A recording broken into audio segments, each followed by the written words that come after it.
سبيل الدموع سبيل مريح تنهد يا صاحي كي تستريح وغص الدعاء.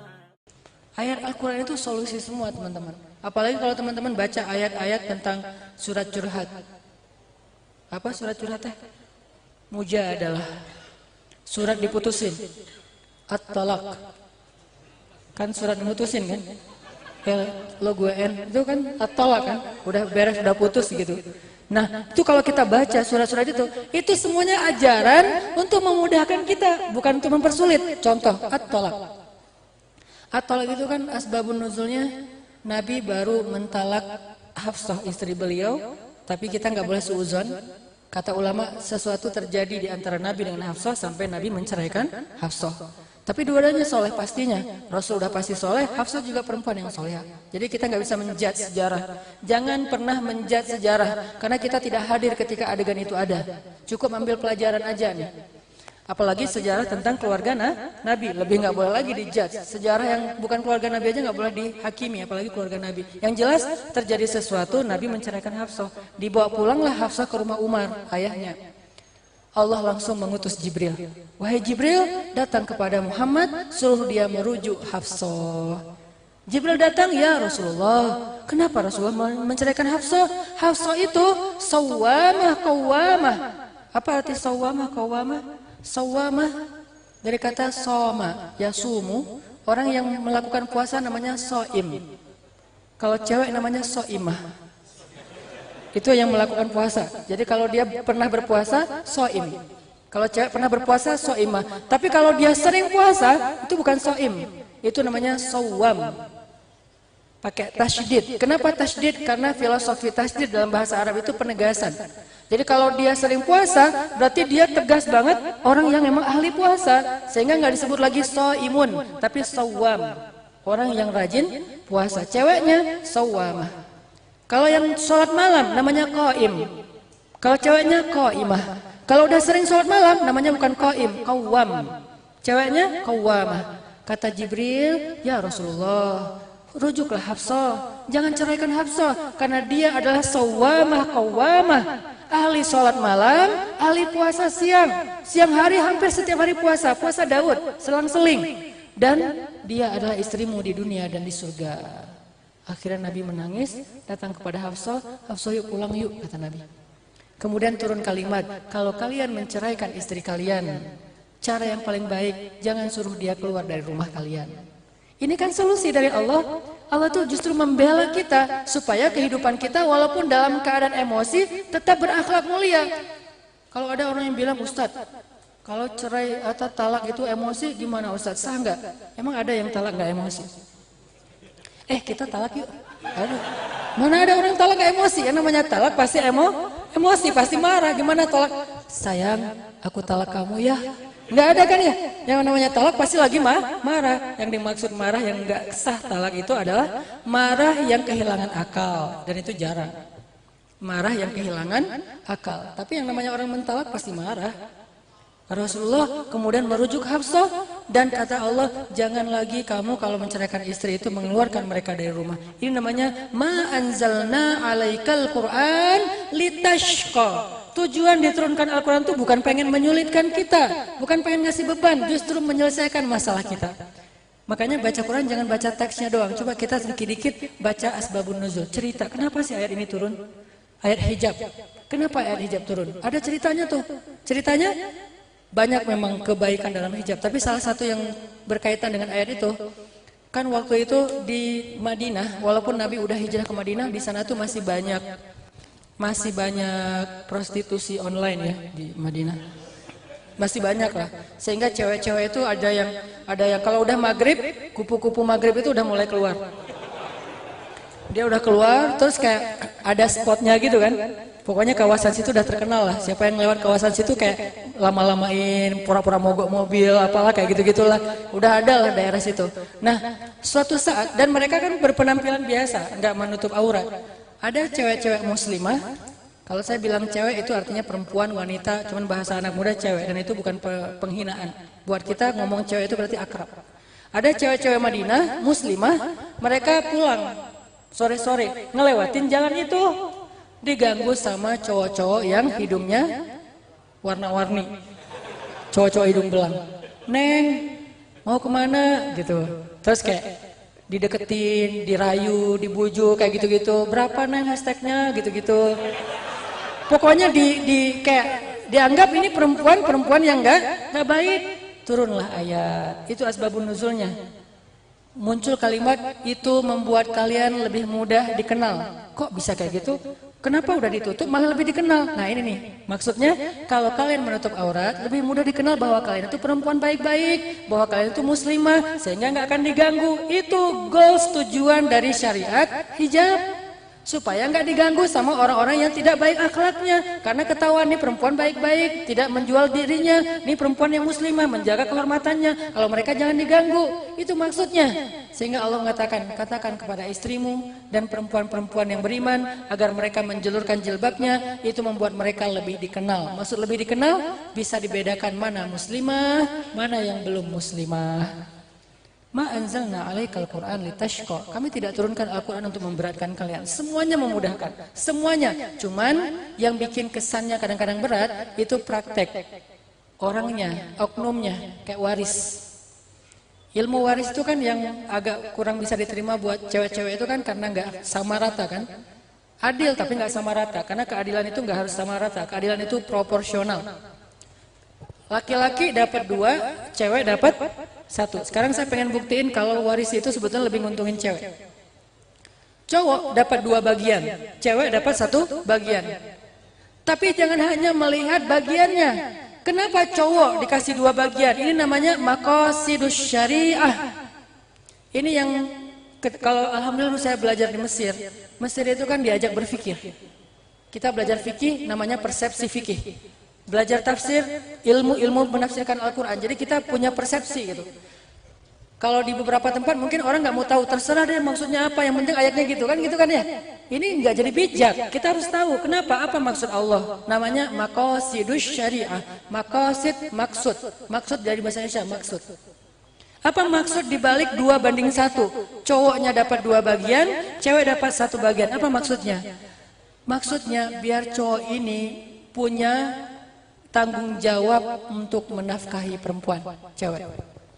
Artinya, kalau dikasih waris 2 bagian, cowok itu 2 bagian harta waris itu dibagi dengan istrinya, dibagi dengan anaknya, dibagi dengan ibunya, dibagi dengan adiknya yang belum punya suami. Kalau dia dalam keadaan ada masalah, dia yang bertanggung jawab untuk membagi 2 bagian warisnya untuk keluarganya, karena dia yang menafkahi. Tapi cewek dikasih 1 bagian, itu nggak dibagi buat dia sendiri.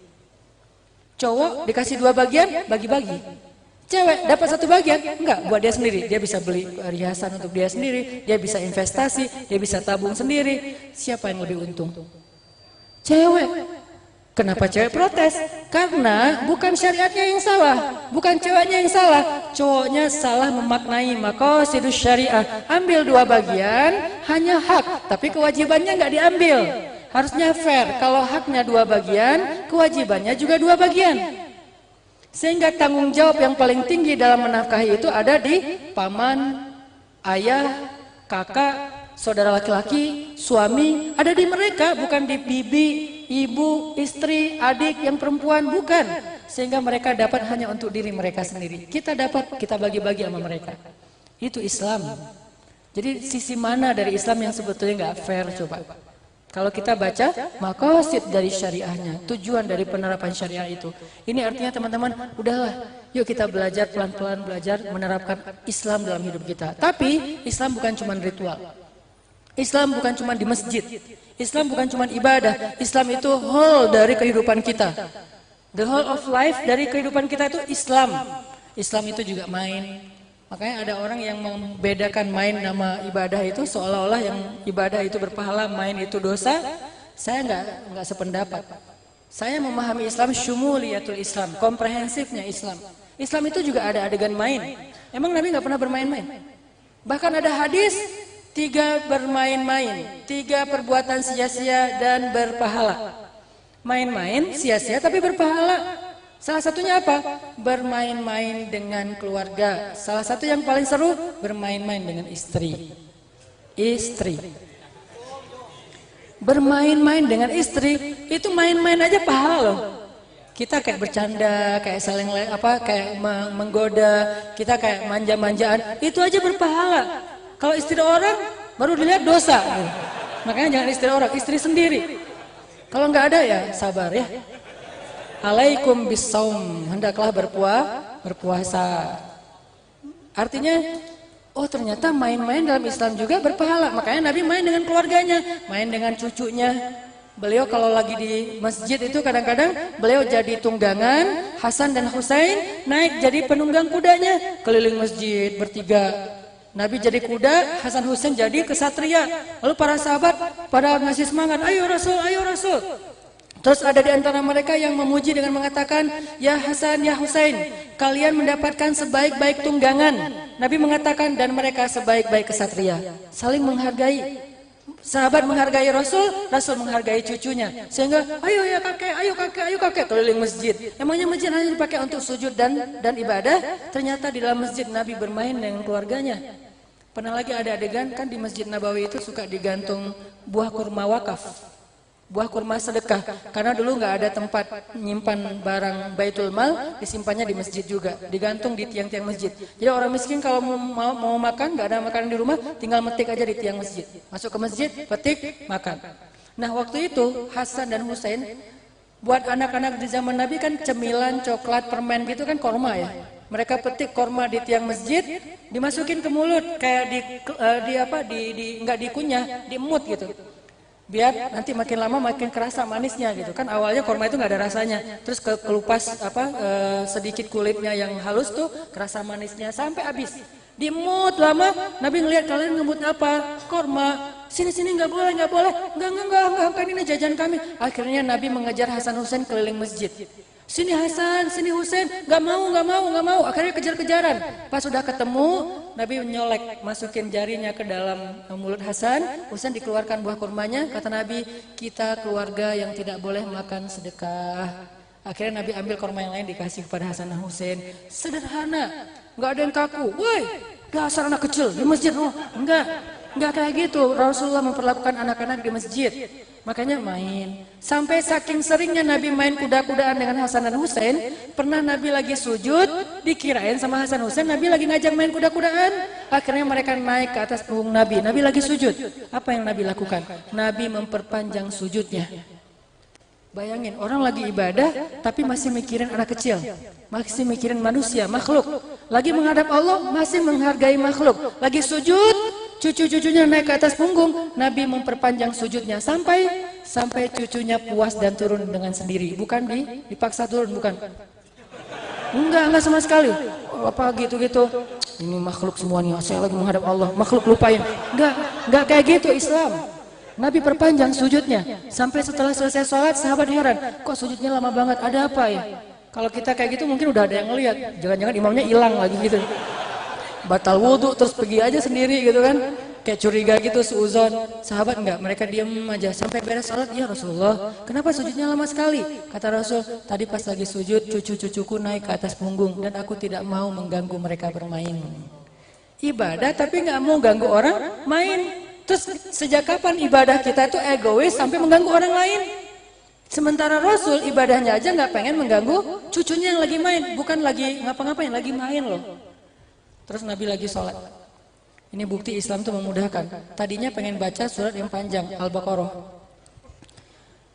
Baru baca Alif Lam Mim, Allahu Akbar. Sahabat tadinya udah semangat karena mereka senang kalau sholatnya panjang-panjang kan. Kalau di kita kan panjang dikit banyak kode kan. Ada yang bersin-bersin, batuk-batuk, terus batuk-batuknya berkode. Udahan. Batuk tapi pakai kode gitu. Kalau dulu tuh makin panjang mereka makin semangat. Alhamdulillah Al-Baqarah, Alif Lam Mim, mudah-mudahan 1 juz. Ternyata Allahu Akbar. Belum juga beberapa ayat. Setelah selesai sholat, sahabat nanya, ya Rasulullah, kenapa kok pendek banget sholatnya nggak kayak biasanya? Kata Nabi apa? Tadinya pengen baca panjang, tapi tiba-tiba aku mendengar seorang bayi menangis di belakang dan aku tidak ingin menyusahkan ibunya. Ini namanya ma anzalna alaikal qur'ana litashqa yuridullahu bikumul yusra wala yuridu bikumul usr. Jangan ngerasakan lagi sholat, udah terserah bayinya, ntar Allah sendiri yang mendiamkan dia. Jangan gitu. Ini mumpung saya baru hafal nih 1 juz nih. Kayak jadi pamer ya. Makanya teman-teman, Rasulullah itu emang praktek dari Al-Quran yang paling ideal kan. Sehingga kalau kita baca Quran nggak paham sirah Rasul, kayaknya kita nggak akan bisa memahami Al-Quran secara utuh. Ini main-main dengan keluarga. Belum lagi nanti main dengan Aisyah. Kebenaran memang Aisyah ini adalah istri Nabi yang paling sering diajak touring. Kenapa? Kan Nabi itu ngundi istrinya. Kalau lagi mau touring itu diundi, keluar nama. Kenapa kok Aisyah paling sering? Nggak fair dong, bukan. Aisyah paling sering gara-gara kalau keluar nama Saudah itu suka kasihan sama Aisyah. Ya Rasulullah, kasih buat Aisyah aja deh. Jadi giliran Saudah dikasih buat Aisyah, giliran Ummu Salamah dikasih buat Aisyah. Aisyah itu sering dapat hadiah waktu dari istri-istri Nabi yang senior. Karena istri Nabi kan ada 2 geng gitu kan. Kata siapa Ustadz? Kata ulama, bukan kata Hanan. Kata ulama, istri Nabi itu punya 2 kelompok. Cuman bahasa kita kan kelompok itu geng. Geng itu bukan negatif ya. Jangan selalu menerjemahkan bahasa anak muda itu negatif. Anak muda itu insya Allah positif juga. Jadi istri Nabi itu punya 2 kayak grup gitu. Yang satu grup senior, adminnya Saudah. Yang satu lagi grup junior, adminnya Aisyah. Nah, Saudah sama Aisyah nih kayak soulmate-an banget. Saudah tuh sayang banget sama Aisyah. Jadi begitu keluar nama Saudah, ngeliat Aisyah kayak lagi pengen gitu touring bareng Rasul. Aisyah pengen jalan, ya pengen sih. Ya udah buat Aisyah aja. Ya udah buat Aisyah aja. Jadi semuanya sayang sama Aisyah. Walaupun tetap ada adegan cemburu, tapi secara umum mereka sayang sama Aisyah. Makanya Aisyah itu paling sering diajak touring sama Nabi, sering traveling. Nah, dalam perjalanan touring, Nabi itu sering banget main sama Aisyah. Sahabat-sahabat lagi di rest area. Kalian duluan. Kata Nabi, kalian duluan gitu. Tinggalkan saya sama Aisyah. Mobil saya sama Aisyah bawain aja. Ntar kita nyusul. Nyusulnya lari. Pas sahabat udah duluan, udah beberapa lama, udah jauh, Nabi bilang, Aisyah lomba lari yuk. Itu Nabi loh, bukan Ustadz. Jadi kalau Nabi aja main, masa Ustadz gak boleh main? Main sama siapa? Sama pasangan. Aisyah lomba lari yuk. Yuk kata Aisyah. Lari mereka berdua. Aisyah menang. Nabi komen dalam adegan itu. Ketika kalau bahasa kita diposting, Nabi komen. Aisyah waktu itu masih kurus. Nanti pas touring berikutnya, entah berapa bulan, entah berapa tahun, Nabi bilang lagi, Aisyah lari lagi, lomba lari. Ayo kata Aisyah, lari. Nabi yang menang, Aisyah kalah. Kata Nabi, ini balasan untuk yang sebelumnya. Aisyah yang komen. Saya waktu itu udah gemuk. Coba perhatikan. Ketika Aisyah kurus, Nabi yang komen. Ketika Aisyah gemuk, Aisyah yang komen. Nabi nggak mau komen. Akhlak. Nabi nggak mau bilang waktu itu Aisyah udah gemuk. Nggak mau menjaga perasaan Aisyah. Tapi pas Aisyah masih langsing, Nabi bilang Aisyah waktu itu kurus. Begitu udah gemuk, Aisyah yang ngomong, aku udah gemuk. Ini akhlak Rasulullah SAW. Gimana Nabi itu orangnya easy going banget, santai, nggak keluar dalil. Padahal beliau, aku bersabda, bisa kan? Nabi itu kalau misalnya istrinya lagi ngambek, nggak disikapin pakai dalil. Qala Allah wa qala Rasul, enggak. Kalau istrinya lagi ngambek, pakainya akhlak, bukan dalil, akhlak. Ini keren banget loh. Yang saya sering cerita lagi touring, bawa 2 istri. Aisyah sama Sofia. Waktu itu Sofia umurnya sweet 17, 17 tahun. Kalau sekarang tuh lagi sibuk-sibuk persiapan UN. Aisyah tuh umurnya 16 tahun, beda setahun. Kalau sekarang lagi sibuk-sibuk di OSIS gitu kan. Jadi ini untuk menggambarkan betapa mereka tuh masih muda banget 2 orang ini. Aisyah sama Sofia touring. Mobilnya Sofia cuman 1000 cc. Pakai touring. Mobil Aisyah 4000 cc. Otomatis cepet banget kan. Begitu ada tanjakan, mobil Aisyah nggak naik, mobil Sofia nggak naik. Mobil Aisyah udah jauh ke depan, Nabi di tengah. Sofia, Aisyah, bingung gitu kan. Udah sampai di rest area, Nabi datang ke Aisyah. Aisyah, boleh minta tolong nggak, kata Nabi. Itu bahasanya lembut loh panggilnya. Wahai Aisyah. Yang bikin bahasanya tinggi itu khatib. Wahai Aisyah, itu khatib. Kalau Nabi nggak gitu ngomongnya, pelan. Wahai Aisyah gitu. Aisyah kalau bahasa kita ya, boleh minta tolong nggak, kata Nabi. Makanya kalau kita belajar sejarah tuh resapi juga emosional sejarah. Karena saya emang senang sastra, storytelling kayak gitu-gitu dan senang baca sejarah. Nabi bilang, Aisyah boleh minta tolong nggak? Minta tolong apa ya Rasulullah? Itu Sofia. Aisyah langsung gak enak hati nih. Sofia itu mobilnya kecil, bagasinya banyak. Aisyah kan bagasinya sedikit, mobilnya gede. Boleh nggak kali ini sekali aja Aisyah naik mobil Sofia, Sofia naik mobil Aisyah. Soalnya kasihan mogok terus mobil Sofia di belakang. Aisyah cemburu dan marah. Apa kata Aisyah? Anda itu Nabi bukan sih? Gitu nanyanya. Coba kita digituin. Anda itu Ustadz bukan sih? Coba. Ya orang-orang ngomongnya gitu sih. Anda itu Nabi bukan sih? Kalau Nabi mau pakai dalil, Aisyah, Allah bersabda, "Wa ma Muhammadun illa rasulun qad khalat min qablihi ar-rusul." Muhammad tidak lain adalah seorang rasul, kan jelas ayatnya. Muhammadur Rasulullah. Muhammad adalah Rasulullah. Aisyah, itu Allah yang ngomong. Masa kamu pertanyakan? Enggak, Nabi enggak pakai dalil. Aisyah, saya bersabda. Kalau kita Rasulullah bersabda, udah gitu kebalik lagi, Bukhari jadi Muslim, Muslim jadi Bukhari. Kalau Rasulullah beliau sendiri yang pakai, kalau mau pakai dalil, kata beliau sendiri, kenapa nggak pakai dalil? Ketika ditanya, Anda itu Nabi bukan sih? Kata Nabi, menurut Aisyah, menurut Aisyah. Aisyah langsung nunduk, iya. Masa bukan gitu? Siapa juga yang berani bilang bukan kan? Anda itu Nabi bukan sih? Kalau menurut Aisyah, iya sih. Terus Abu Bakar yang marah, ya Aisyah, nggak pantas kamu bicara kayak gini kepada Rasulullah. Ditegur Aisyah, didorong sama Abu Bakar. Rasulullah langsung, wahai Abu Bakar, nggak pantas kamu melakukan istri saya kayak gini. Coba, ini nih akhlak teman-teman. Sehingga kata Abu Bakar, ya Rasulullah.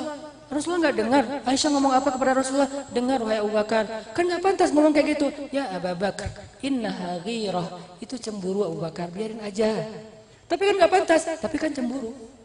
Yang namanya cemburu nggak bisa dipaksain. Terus gimana nih? Udah pergi aja. Pergilah Abu Bakar. Nabi ngeliat ke belakang, Aisyah tuh lihat, aku belain kamu kan? Gitu. Terus gimana nih? Udah kita pergi aja yuk, daripada orang itu balik lagi marah-marah. Udah pergi. Terus yang tadi gimana Aisyah? Ya udah ya, sekali aja ya. Akhirnya beres. Aisyah naik mobil Sofia, Sofia naik mobil Aisyah. Beres kan? Beliau menyelesaikan masalah keluarganya itu nggak pakai dalil dulu. Kapan keluar dalil? Ketika normal. Nabi mengatakan, seandainya aku bisa menyuruh seorang manusia sujud kepada manusia lain, aku suruh sujud istri kepada suami, dan seterusnya dan seterusnya. Tapi bukan pas lagi istrinya ngambek. Kita istri belum ngambek, udah dikumpulin hadis-hadis. Nanti begitu dia ngambek, mah nih mah. Langsung forward. Nah dia juga, yang istri juga ngumpulin hadis-hadis suami. Pah nih pah. Jadi adu-aduan dalil yang nggak akan beres. Makanya itulah Islam teman-teman. Sangat-sangat indah, mudah banget, nggak kaku banget. Dan Nabi itu senang main sebetulnya. Walaupun mainnya Nabi itu bermanfaat ya. Olahraga kayak misalnya. Cuman saya nggak mau nyebut olahraga karena yang sepahaman saya, anak muda itu kalau dibilang olahraga agak berat. Mending main, tapi mainnya berkeringat. Makanya saya pakai tagline, banyak main, banyak manfaat. Artinya banyak olahraga, banyak manfaat. Banyak jalan, silaturahim, touring bareng teman-teman, banyak teman, banyak keluarga, banyak saudara. Itu maksudnya, bukan main-main sia-sia. Lagian, main-main itu ada yang sia-sia tapi berpahala yang tadi. Termasuk Nabi senang olahraganya itu kayak tanding onta. Kalau dulu onta, kalau sekarang mungkin mobil, motor gitu. Di mana tandingnya? Startnya di Thaniyatil Wada', finishnya di masjid. Oh kalau gitu boleh dong tanding di depan masjid? Boleh. Bikin festival depan masjid? Boleh. Bikin tempat main di sebelah masjid? Boleh. Dengan syarat begitu, hayya 'alas shalah, langsung sholat. Udah beres sholat, main lagi. Selama permainannya nggak bikin maksiat, nggak bikin dosa. Karena buat saya, fun itu gampang banget. Dan bisa banget dilakukan tanpa harus menambah dosa. Saya aslinya seneng main soalnya. Jalan, makan, nongkrong bareng teman-teman, ngopi. Ngopi sehari bisa lebih dari 5 kali. Kenapa? Emang seneng ngopi, seneng nongkrong bareng teman-teman. Dari sejak di Kairo, ngopi bareng teman-teman. Alhamdulillahnya nggak pernah kayak alhamdulillah pacaran nggak pernah. Terus kayak, alhamdulillah walaupun tinggal di Aceh nggak pernah nyoba ganja, nggak pernah narkoba, nggak pernah. Walaupun mungkin teman-teman sebagian ada yang sampai kayak gitu, ada yang ditaruh dalam Indomie, ganti bumbunya Indomie gitu kan. Karena itu bumbu rahasia yang lebih enak daripada pecin. Tapi alhamdulillah nggak pernah kalau sengaja. Kalau nggak sengaja sih mungkin beli mie Aceh gitu. Kok enak bang? Ada bumbu rahasia. Oh iya bang, tambah lagi bang. Artinya emang seneng main gitu, tapi nggak mau berbuat dosa semampunya. Karena nggak bisa bilang nggak punya dosa, nggak boleh. La tuzakku anfusakum huwa a'lamu bimanit taqwa. Jangan kalian mengkultuskan diri kalian suci. Allah yang tahu siapa yang paling bertakwa. Makanya saya nggak bilang banyak main, banyak manfaat, nggak ada dosa. Saya nggak berani bilang nggak ada dosa, sedikit dosa. Itu hasil pemikiran loh tagline-nya. Nabi main-main, Nabi touring, Nabi bercanda dengan sahabat. Me time. Nabi itu pernah me time beberapa kali. Salah satunya ketika puncak musim panas, Nabi ngadem di sumur, bi'r. Kalau kita kan ngademnya di Indomaret, Alfamart gitu kan ya. Panas, Indomaret masuk, pura-pura nyari, udah adem keluar lagi nggak beli gitu. Kalau Nabi ngademnya bi'r itu sumur Arab. Sumur Arab itu bukan sumur kecil, sumurnya gede kayak telaga, terus ada batu-batu tempat orang duduk, ada dinding pembatasnya. Nabi bilang ke penjaga pintu, jaga pintu jangan ada yang boleh masuk ya, karena saya pengen menyendiri, me time. Duduk aja Nabi menselonjorkan kakinya ke arah sumur. Tiba-tiba datang Abu Bakar. Ada Rasul nggak? Ada, tapi nggak boleh masuk. Tapi saya perlu, nggak boleh masuk. Rame. Kata Nabi, siapa itu di depan pintu? Abu Bakar. Biarkan dia masuk, dia ahli surga. Akhirnya Abu Bakar masuk. Duduk di sebelah Nabi, menselonjorkan kakinya ke arah sumur. Kemudian datang lagi Umar. Ada Rasul nggak? Ada, tapi nggak boleh masuk. Kenapa nggak boleh masuk? Saya ada perlu, tapi nggak boleh. Rame. Siapa itu? Umar. Izinkan dia masuk, dia ahli surga. Masuk aja Umar. Di sebelah Abu Bakar. Ini adalah sebuah isyarat. Bahasa Arabnya tanabbu. Apa tanabbunya? Bahwa mereka nanti akan kalau meninggal dimakamin kayak gitu urutannya. Nabi, Abu Bakar, Umar. Udah gitu datang Utsman. Ada Rasul nggak? Ada, tapi nggak boleh masuk. Saya ada perlu, tapi nggak boleh. Rame. Kata Nabi, siapa itu? Utsman. Izinkan Utsman masuk. Dia sebaik-baik pemuda surga. Bukan hanya ahli surga, tapi sebaik-baik pemuda surga. Masuk Utsman. Kebenaran tempat duduk batu tadi udah penuh. Akhirnya Utsman duduk di seberangnya. Batu yang ada di seberang kolam itu. Ini tanabbu juga Utsman nanti dimakaminya di Baki, bukan di sebelah mereka bertiga. Jadi cerita Nabi itu semuanya hikmah, semuanya kebaikan. Dari semua angle kita lihat. Yang jelas Nabi juga ternyata ada me time-nya, nggak mau diganggu sama yang lain, pengen istirahat sebentar. Karena kalau Nabi keluar pasti banyak yang curhat. Saking banyaknya yang curhat sama Nabi, sampai Allah bikin syariat kalau pengen curhat bayar dulu. Ada gitu Ustaz? Ada di surat Al-Mujadalah. Kalau kalian pengen curhat, berinfak dulu. Berapa ya Rasul? Nabi bingung mau ngomong berapa, kan Nabi nggak biasa nyebut angka ya. Akhirnya Nabi nanya kepada Ali, berapa? Kata Ali, segenggam gandum. Wah kemurahan kata Nabi. Ya udah sekarung, kemahalan. Akhirnya tengah-tengah, beberapa genggam gandum. Jadi siapa yang pengen curhat ke Nabi waktu itu, masukin ke dalam karung beberapa genggam korma, gandum, baru curhat. Lama-lama yang curhat berkurang karena udah nggak sanggup bayar, baru turun ayat menghapus ayat itu. Ini namanya nasikh mansukh. Ayat yang menghapus dan yang dihapus. Tapi pernah diberlakukan? Pernah. Kenapa? Saking banyaknya yang curhat ke Nabi sampai nggak ketampung. Kasihan Nabi. DM-nya penuh, japriannya penuh. Udah nggak kebaca. Kasihan kan? Akhirnya kalau kalian pengen DM Nabi, bayar.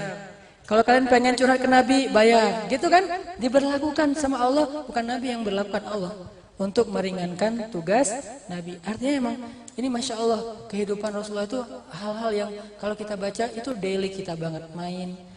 Nah di sini alhamdulillah insya Allah di pesantren kita ini tadi Pak Haji Hilman ngomong sama saya, Ustadz saya pengen pesantren dan masjid kita itu lebih youth friendly.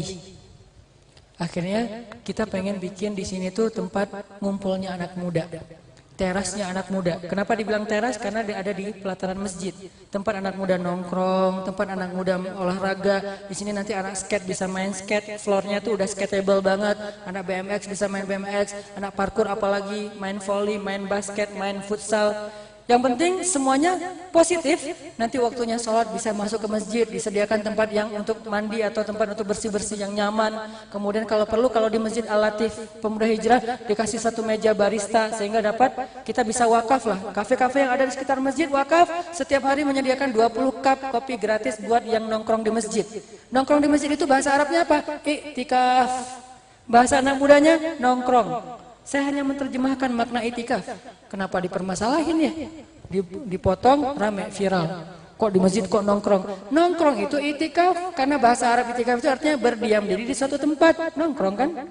Apa yang dilakuin sambil nongkrong? Bisa zikir, bisa tilawah, bisa baca buku, bisa dengar tausiah, bisa ngahuleng. Terserah deh, yang penting jangan ngahulengin yang macam-macam gitu. Ya namanya istirahat kan ngahuleng dulu gitu. Siapa tahu dapat ide-ide yang bagus, kreatif gitu kan. Bisa silaturahim, istirahat dulu. Yang penting semuanya adanya di masjid. Habis baterai, colokannya banyaknya di masjid. Masjid itu banyakin colokan listrik. Kalau misalnya kuota terbatas, unlimited masjid. Baterai habis masjid, kota terbatas masjid, pengen olahraga masjid, pengen dekat dengan surga, taman-tamannya ada di masjid, pengen nongkrong tapi berpahala, tidur aja berpahala, masjid. Artinya masjid ini nggak boleh dikunci, 24 jam milik umat, tapi tetap harus kondusif. Karena kalau udah nggak dikunci, banyak kejadian-kejadian lucu. Ini artinya teman-teman, insya Allah teman-teman di sini akan menyediakan, insya Allah ya, Kang Hilman, untuk menyediakan tempat area teras anak muda, dan nanti akan kita bikin gerakan namanya gerakan baper. Baper itu apa, Kang? Barisan Pemuda Berhijrah. Ini nanti follow ya akunnya ya, Instagramnya, followersnya udah gede. Ini salah satu akun yang insya Allah nanti akan jadi akun dakwah, akun baper yang ada di Kota Baru Cikampek ya. Kota Baru Cikampek, saya tadi dikasih tahu jangan Cikampek dong, harus ada kota barunya. Kota Baru Cikampek yang insya Allah ini akan jadi salah satu spot anak muda yang pengen taat tapi asik. Unsur asiknya ada di sekeliling masjid, taatnya ada di dalam masjid. Jangan lagi bikin gap antara masjid dengan anak muda. Jangan lagi bikin gap antara ibadah dengan hobi. Nggak ada gap. Gap itu hanya antara kebaikan dengan kebatilan. Cuman itu gap. Sementara hobi kita nggak semuanya batil, banyak yang baik. Olahraga baik, nongkrong baik, ngopi baik, apalagi silaturahim, bikin sosial project, dan seterusnya. Nggak ada yang buruk kecuali kalau dia bermaksiat kepada Allah. Jadi kita ramein, mudah-mudahan masjid ini jadi salah satu mercusuar dakwah yang ada di Jawa Barat, di Indonesia, sehingga nanti akan diikuti oleh masjid-masjid lain yang ada di seluruh Indonesia insya Allah. Barakallahu fiik. Semoga ini menjadi inspirasi buat kita. Yuk kita hijrah bareng-bareng, belajar dekat sama Allah bareng-bareng. Gak usah khawatir, menjadi seorang muslim itu nggak kaku. Menjadi seorang muslim itu nggak akan menghilangkan hobi-hobi anak muda, karena Islam tadi mudah dan memudahkan insya Allah. Kita masuk ke sesi muhasabah. Saya juga pengen ngajak teman-teman, yuk bareng-bareng kita doakan guru tercinta kita Ustadz Arifin Ilham yang masih mengalami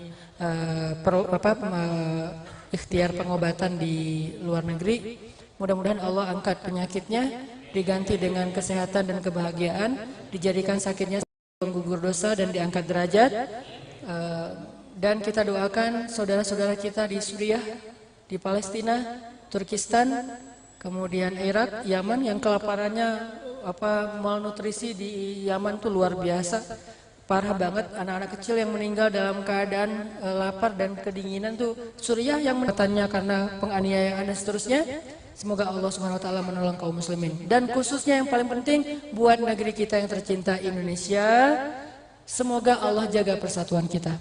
Kita boleh beda hashtag, tapi kita nggak boleh beda hati. Kita boleh beda pilihan politik, tapi kita nggak boleh saling membenci. Kalau orang membenci kita, membuli kita, jangan dibalas. Idfa billati hiya ahsan. Balaslah keburukan dengan cara yang lebih baik. Karena kalau kita membalas keburukan dengan keburukan, terus apa bedanya hak dan batil? Sama-sama buruk.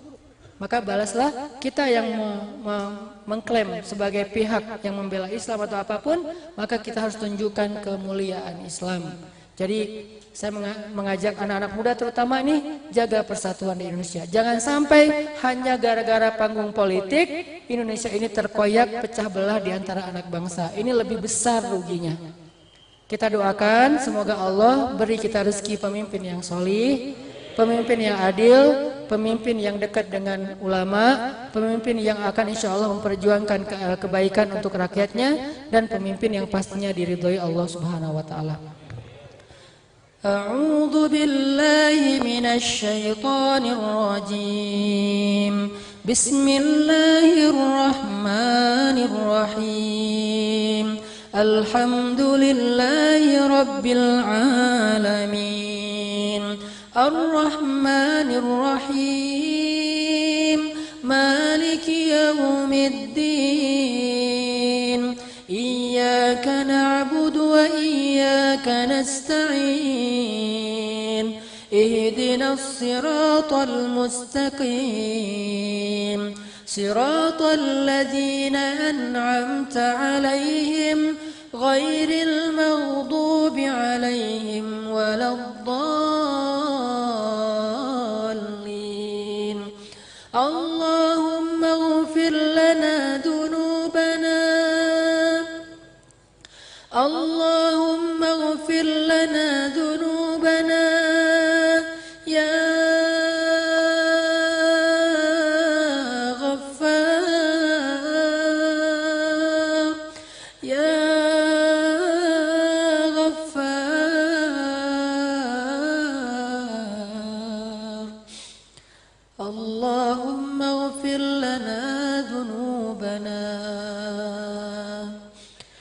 ربنا ظلمنا أنفسنا وإن لم تغفر لنا وترحمنا لنكونن من الخاسرين يا غفار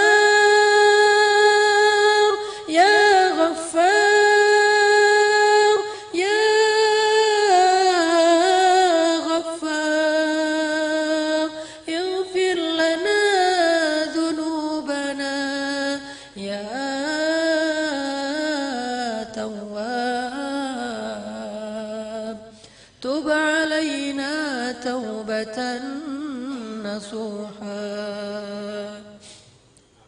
اللهم اشفي أستاذنا عارف إلهم اللهم اشفيه شفاء لا يغادر سقما أنت الشافي أنت الشافي لا شفاء إلا شفاؤك اللهم انصر الإسلام والمسلمين اللهم انصر المسلمين في فلسطين اللهم انصر المسلمين في سوريا اللهم انصر المسلمين في يمن اللهم انصر المسلمين في كل مكان اللهم اجعل بلدنا هذا إندونيسيا بلدا آمنا بلدا آمنا بلدا آمنا وارزق أهله من الثمرات من آمن منهم يا رزاق ربنا آتنا من لدنك رحمة وهيئ لنا من أمرنا رشدا واجعل لنا من كل ضيق مخرجا ومن كل هم فرجا ومن كل عسر يسرا. Duhai Allah, segala puji bagimu ya Allah atas nikmat hidayah yang Engkau berikan kepada kami. Segala puji bagimu ya Allah atas nikmat Islam dan iman di dalam hati kami. Segala puji bagimu ya Allah atas nikmat ilmu dan hikmah untuk kami malam ini. Duhai Allah, tetapkanlah hati kami dalam hidayah sampai akhir hayat kami ya Allah. Ampunkanlah dosa-dosa kami ya Allah. Kami semua para pendosa, kami semuanya orang-orang yang hina, hamba-hamba yang bodoh dan rendah di hadapan-Mu ya Allah. Masa lalu kami penuh dengan aib dan cela ya Allah. Kami datang bersimpuh di rumah-Mu bersama-sama, semata-mata ingin membersihkan diri dan kembali kepada-Mu ya Allah. Kami sudah lelah dengan dosa-dosa kami, dosa-dosa yang menjadikan hidup kami berantakan ya Allah. Dosa-dosa yang menjadikan keluarga kami terkoyak-koyak ya Allah. Dosa-dosa yang menjadikan akhlak kami buruk ya Allah. Bahkan kepada kedua orang tua. Dosa-dosa yang menjadikan kami durhaka kepada orang tua, bersikap kasar kepada ibu dan ayah kami, membentak mereka, memarahi mereka, membuat ibu kami diam-diam menangis karena sedih atas ucapan kami. Sungguh kami pernah menjadi seorang hamba yang sangat banyak dosa ya Allah. Anak yang sangat durhaka, maka kami datang untuk bersimpuh di hadapan-Mu memohon ampunan dari-Mu ya Allah. Terimalah kedatangan kami ya Allah. Bersihkanlah dosa-dosa kami ya Allah. Arahkanlah hati kami kepada apa yang Engkau ridhai. Bimbing langkah kami hanya di jalan-Mu sampai akhir hayat kami ya Allah. Karena kami ingin bertemu dengan Rasul-Mu kelak di padang mahsyar ya Allah. Jangan sampai dosa-dosa menghalangi kami dari baginda Rasul, sehingga ketika kami tersenyum ke baginda, beliau tidak membalas senyum kepada kami karena tidak mengenal kami ya Allah. Duhai Allah, berikan petunjuk dan hidayah-Mu kepada pemuda-pemuda Indonesia.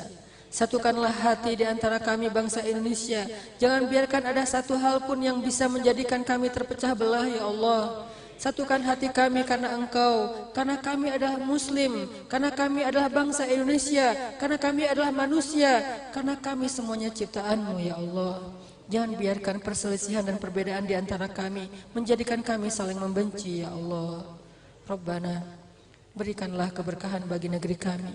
Cabutlah berbagai macam musibah dan bencana dari negeri kami. Jadikan negeri ini negeri yang makmur, negeri yang berkah, baldatun thayyibatun wa rabbun ghafur. Rabbana atina fid dunya hasanah wa fil akhirati hasanah wa qina adzabannar.